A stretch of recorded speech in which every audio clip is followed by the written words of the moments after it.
Let's go back to the Ordnance Survey map, and I'm here at the station in Ellesmere where my finger is, and we can see that the line curves round over the lakes and down into Welshampton. Now, evidence of the line here is very patchy, so I'm going to try and pick up the line just to the west of Welshampton station up here.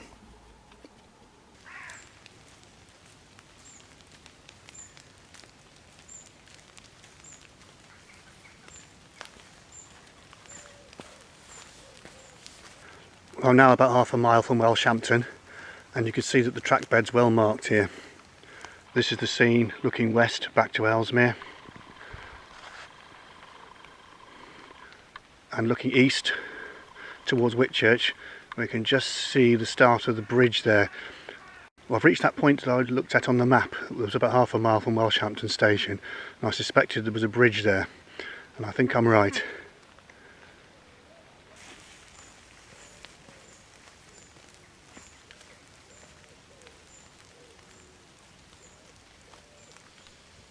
Well, it would take some difficulty to get up on top of the bridge, I think, but I'll go and look at it from underneath. And I was right, the magnificent viaduct is still standing.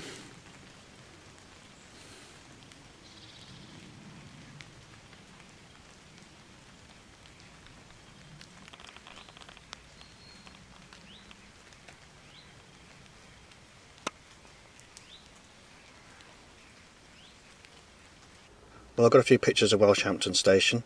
This is a picture looking west in the 1950s, and this is a picture looking east in 1978. A very summary picture here of the station in July 1993, finally in full bloom in spring in 2009. Here's that picture back in 1993.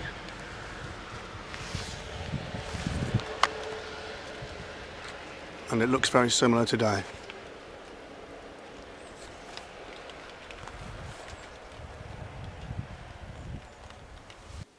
Well, if we return to the map, we're now going to do the stretch that takes us into Wales. There's this one chunk of Wales which comes down south into Shropshire, and we're going to pick the line up again at this bridge here.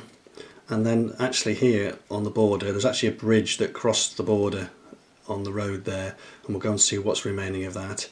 And then we'll arc around, because I don't think I can get through there. We're going to arc around and pick up the next station on the line, which is Bettisfield, which is just at that point there. Well, our next point then is to get to this bridge here. I'm not expecting to find too much. This is a field along here as far as I can see, so I'm going to have to take this bit by road and get to this bridge here. Well, I've reached that bridge, and let's have a look west.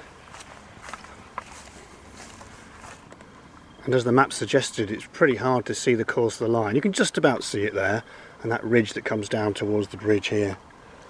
And the bridge is being filled in underneath by the looks of it. Yes, it has. If we look on the east side though, towards Whitchurch, no sign of the line at all here. It just goes in a direct line between that gap in the trees. Well, that gap's quite significant because that's actually the international border. That's the border between England and that small chunk of Wales which it goes into. So we'll just go and find that bit now. So the line's just come over from the bridge in the distance, and this road is the border between England and Wales. Here it crosses into that small part of Clwyd, and it skirts the border for about 2.5 miles before going back into Shropshire and on its path to Whitchurch. Part of the bridge is remaining on the Welsh side, but absolutely nothing of it left on the English side. Let's have a look at a few photos of Bettisfield station. And this one shows the line working in 1962, fairly close to the closure of course, but we can see here the extra sidings and multiple signals at the far end, and that's the Ellesmere side. The station has a similar history to most of the other stations on this line, in that it was intact and used until the line itself closed in 1965, and like several of the stations, it's now been made into a private residence. This is a picture in 1978, and we can see that the land has matured a little bit by 1993. By 2009 there's clearly some development in the garden. Sure, that's a few bits of railway track on the lawn there, and I know since this picture was taken in 2009 that the property is being restored into some form of glory. Well, looking west from the bridge, we can see that indeed it has changed, and it's looking fantastic. We've got a piece of track there, signals, even a railway carriage, and the platform looks in pretty good condition. Someone has really taken some care and spent some money on that, and it looks like they've done a great job. We've even got a little railway vehicle here at the end of the track.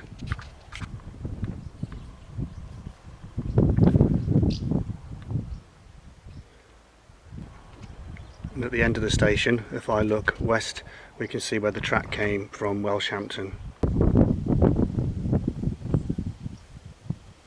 Well, they've done a fantastic job at this station. Looks superb. Well, I have to say this is the best station I've seen in all my travels in Shropshire. Absolutely magnificent.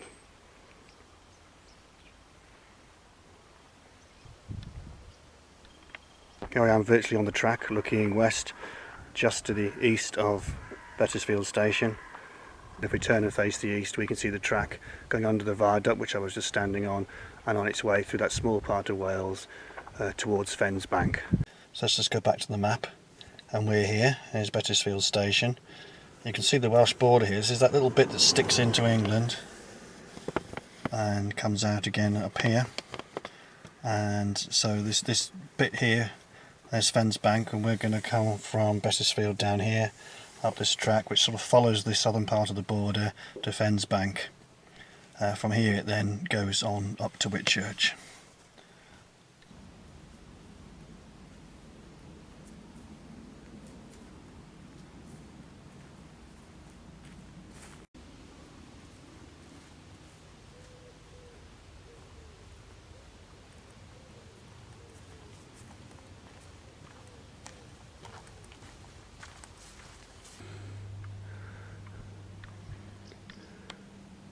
Well, that's been a really great walk. That's been a good 2.5 miles since Bettisfield along this track, this bridle way right through the woods.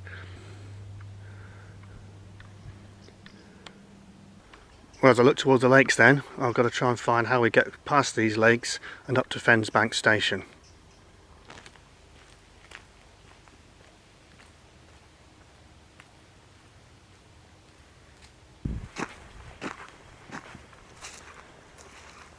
Alright, well, we've come to an abrupt end here, I'm afraid, with this barbed wire fence.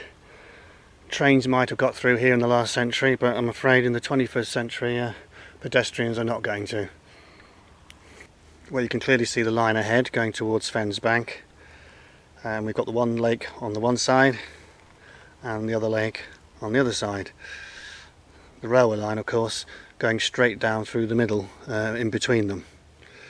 I'm not going to be able to do that though, so I've got to find a route around the lake and meet the railway track at the other side, probably fairly close to Fenn's Bank station.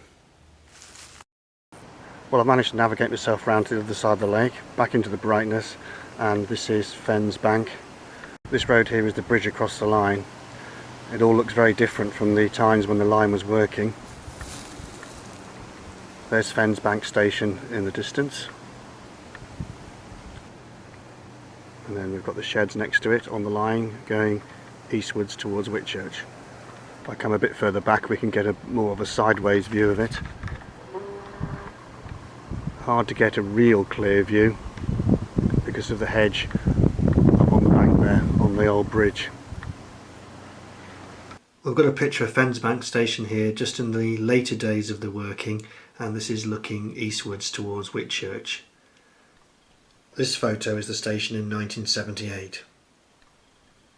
If we now look at a photo from 1993, we can see it starting to take shape and be a little bit more like it is now.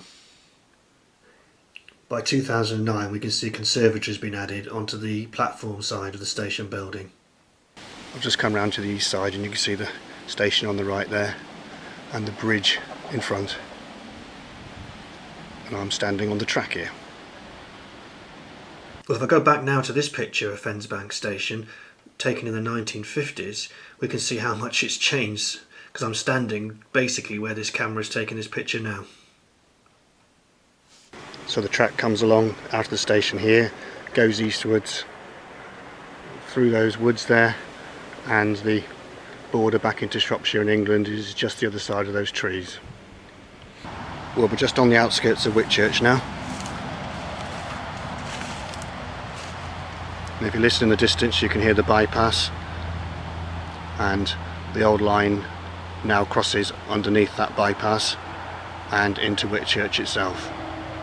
If I just turn westwards for a second, we can see where the line came from Fenn's bank, and down through that gate, down under the bypass.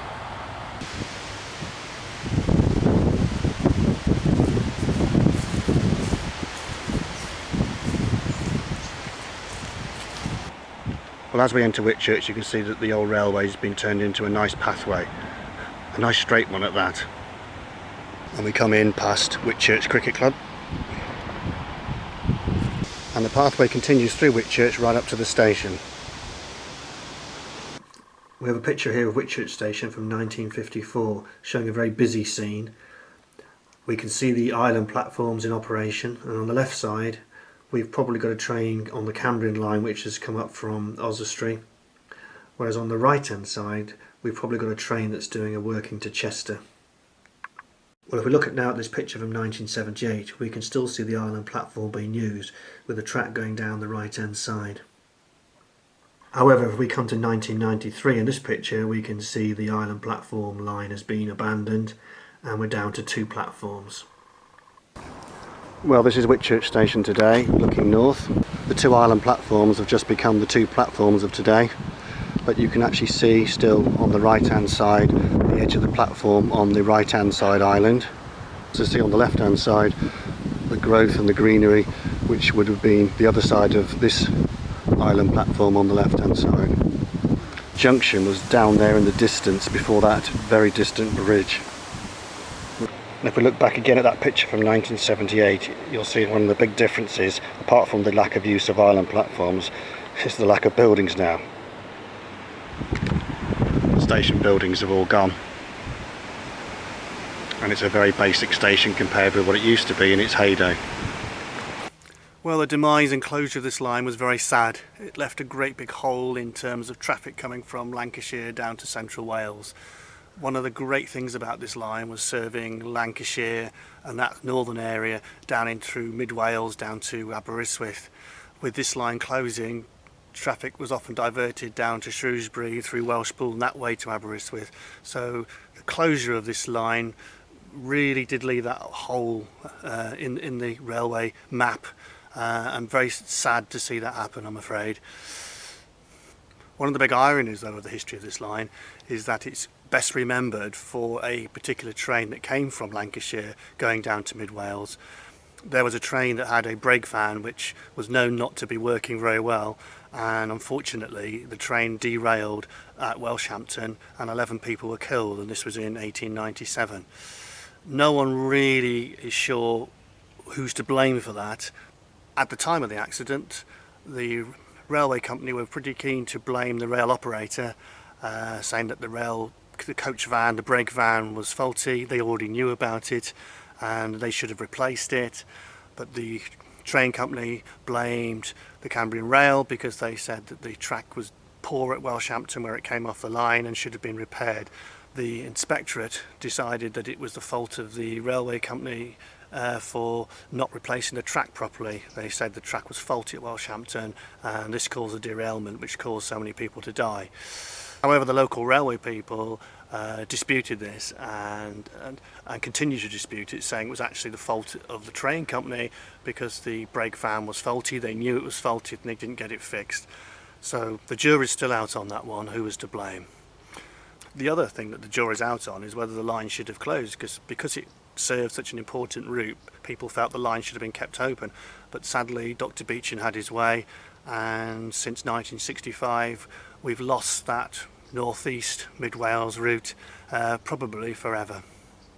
If you want to learn more about this line and other lines in Shropshire, feel free to go to my website, www.shropshirerailways.co.uk, or you could visit my YouTube site where all my videos are stored.